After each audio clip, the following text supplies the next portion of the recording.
Well, it's the first day of Worlds Groups with coverage presented by U.GG. I'm here with a person who is sponsored by U.GG, Doublelift. How's it going, Doublelift? It's going good. I say that weird because we just lost, but it's going good. Yeah. Okay. Well, let's talk about the bad stuff so then we can get to the fun stuff. So you lost to KT. You set the stage for North America. Well, I guess C9 did last week, but it didn't look fun. What was that game like for you? Yeah, probably one of the worst starts that could have possibly happened. That was one of the worst level ones ever. It's actually better to die than to blow both your pots and flash and be 10% HP when lane just starts and the minions are crashing. Also, they froze, so it was horrible. Like I think the start was absolutely awful, and I kind of felt like the pressure that they're putting out on me was huge. They could just kill me anytime.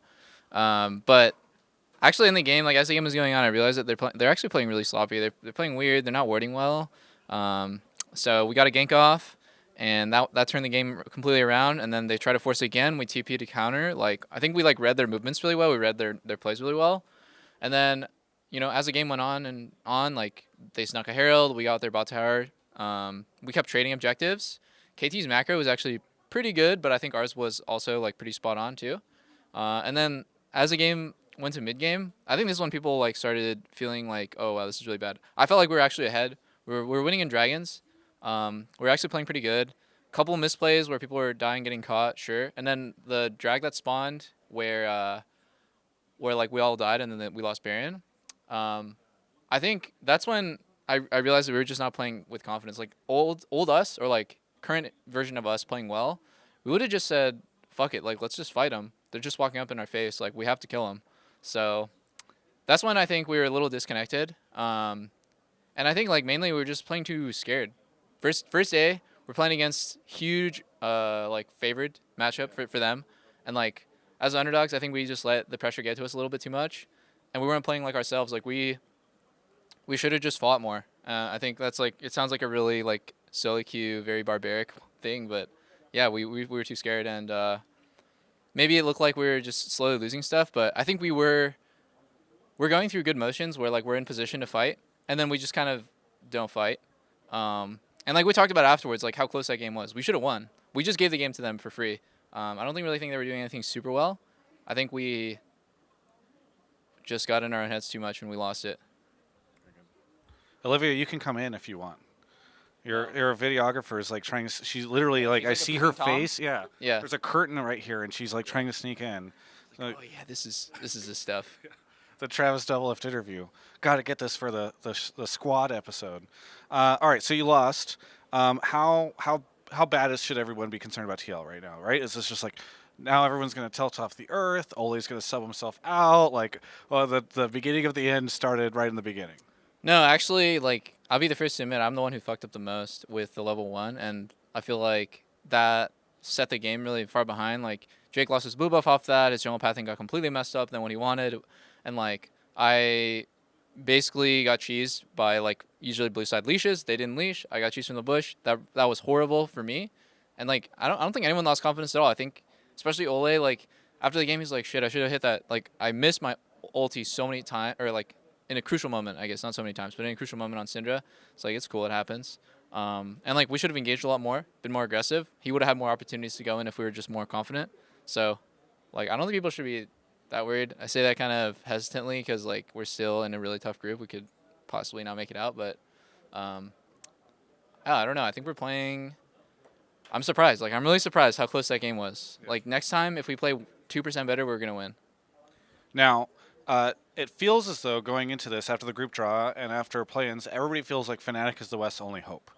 How do you feel about those suggestions? Fnatic, Fnatic is really weird. They are really good, for sure, but they're really weird. The way that they play the game, everyone on their team, I feel like plays at a different pace, which normally is really bad because it makes everyone on this off like not on the same page. But for some reason, for them, it just really works. Like there's certain parts of the map where you can't really attack for Fnatic because they play really carefully.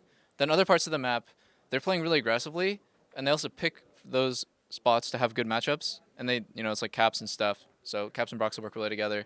They play really fast, and like for us, we're all about playing on the same page and playing a controlled game, fast paced, but also very like together. And Fnatic, I feel like they're a lot more loose, and their teamwork is more based around like just like scrambling something together and then getting everyone in on it. Yeah, I don't know. They're really good. It's so like wild the way that they play. I'm really interested to see how they perform. Are they the U.S. only hope though? No, I think we're there too. Okay. We're definitely there. Is it just the two of you? Yeah, I think so. Like I want to say so because I really believe in my team. Okay. But do you think like 100T, Cloud9, whatever European teams are are here? Um, European teams. Right, right. They could like anything's possible. I think like you always have to say that because you look like an idiot if you discount someone. They're like, oh, I knew it. I believed in G2 all along. I knew that Vitality was gonna make it a Group B. Like, but yeah, realistically, it's probably Fnatic has the highest chance, and then us, and then there's a big gap between us two and everyone else. Well, let me ask you this. There's an anime that I saw today. You were in it. That's pretty hype, right? Did that help you? Did you feel good? Or no, you saw this yesterday, right? Yeah, I saw it maybe a couple days ago. It was sick. It was sick. I wish I had more witty comments as I was watching it. I felt like I was just so shocked they recorded my reaction. I didn't really say anything good, but like they nailed my bowl cut really well over the years. Like I feel like they looked at like iconic pictures of me from 2011, 2012, 2013, and they like copied it super well. And like a lot of the they just got a lot of the details down super spot on. So it was a good video. It was a good short video, and also I need to watch My Hero Academia. Like everyone hypes me up on that anime, and I still haven't watched a single episode. I watched like one episode. Broden said that Team Liquid stopped doing Doublelift reacts videos because you don't ever react. Or no, it's like don't laugh or what is it? What there was a Not Team Liquid. Kids React. oh kid. No, but you were saying there was one that they did with Doublelift where, yeah. Oh, you were doing videos I did a video on the React channel. It's really random crossover. and you never Top 10 anime crossovers. reacted. No, I did once. All right. I'm trying to think about what else. It's been so much since I've seen you. How's Korea? How's the team? Like, what's going on? Like, are scrims going okay? What's happening? Scrims are going okay. I wouldn't say they're good, but like I don't even know how to really define good at Worlds because my experience in scrims on previous teams has been win scrims, lose on stage, or kind of get stomped and then get stomped on stage. Overall, though, like I think our team we're playing pretty good. Like we need to make some small tweaks, but I'm starting to not starting. I believe now really firmly that the way that we've been practicing has been the right way. Our coaches coached us the right way. Our skills we've like owned over the last like few months. It's like you have to trust that because when you go to Worlds, you can't be like finicky and be like, oh, what if this doesn't work? Like, what if I'm actually just bad? Like, what if they're just so much better than me? Yeah, the truth is like you just have to trust in your practice, and I think we were just lacking confidence today. So next time we're gonna fucking smash them. You also made top 20. Again, yeah, I don't know. Actually, that makes me feel so weird. I feel like Why? I don't deserve it. I don't deserve it. Well, if you don't deserve it, that means no NA player deserves to be. I mean, unless you think there's another player that should be there. Yeah, dude, I think it's like I don't deserve it. If there's another NA player, I would have to pick one. It'd probably be Smithy.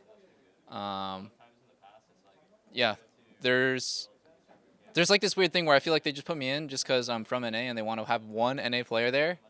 But the way that I've played in the last two Worlds, like it makes me physically cringe just thinking about it. It's so bad. So to be there again, it's like, man, I really got to step up if I'm going to deserve this. Well, you should step up. We would all like it if you step up. That would be Yes. very good for North America if you stepped up. I'm trying. Yeah, it's interesting. You said that you did not do well in that game, but you had like the kills, the assists. Everybody else had died until the end, and then I don't know. It feels different watching that game.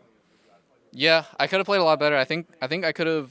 I mean, I did some things well, like just playing the map well and not falling for their plays. But getting cheese at level 1, that was huge. If that happens to me again, like, yeah, I don't know if we're gonna be able to come back like that.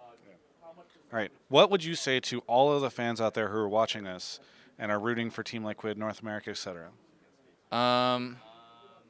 God damn, like I don't know how it is to be a fan and just keep cheering for the region that just sucks ass every year. But like I know what it's like to be a player on that region, and it's really hard. It's really hard. I really want to prove everyone wrong, I really want to like change my story, because I look back and it's like, what have I done?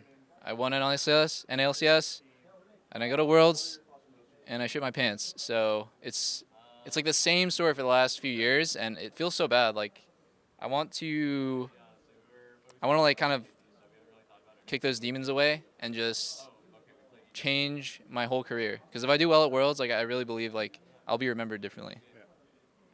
Very good. Well, anything you want to shout out here in this interview? U.GG over here, dude. I'm serious. This is not just like a fake plug, but like I use this site every single day to check win rates, to check builds, to check like what the pros have been playing in Korean solo queue. It's huge. It's big. It's U.GG, baby. Thanks to U.GG for this interview. Thank you, Doublelift, for the interview as well. I don't have to pay the normal fee I'd pay him because U.GG they've got a discount. You can check out the rest of my coverage of all things esports right here on my YouTube channel. You know what's interesting about vending machines? It just makes me think a lot about the choices that we make in our life. You know, you're presented with an option where you put some sort of resource in, and then you're able to acquire something. And there's just rows and rows. It's so similar to life. The different selections that you can make. It also kind of reminds me of Champion Select. And you're never sure if you're going to be able to make the right selection here. But you could be sure you never make the wrong selection in Champion Select if you use U.GG, our sponsor. That's right. You just click that link below the video. You go over there. You type in a champion name. You'll learn all about them. You'll never lose Champ Select again. And then you'll just be vendoring out wins like you could just put some money in a machine and then you get the wins. It's just U.GG. It's free. They're our sponsor. Support them.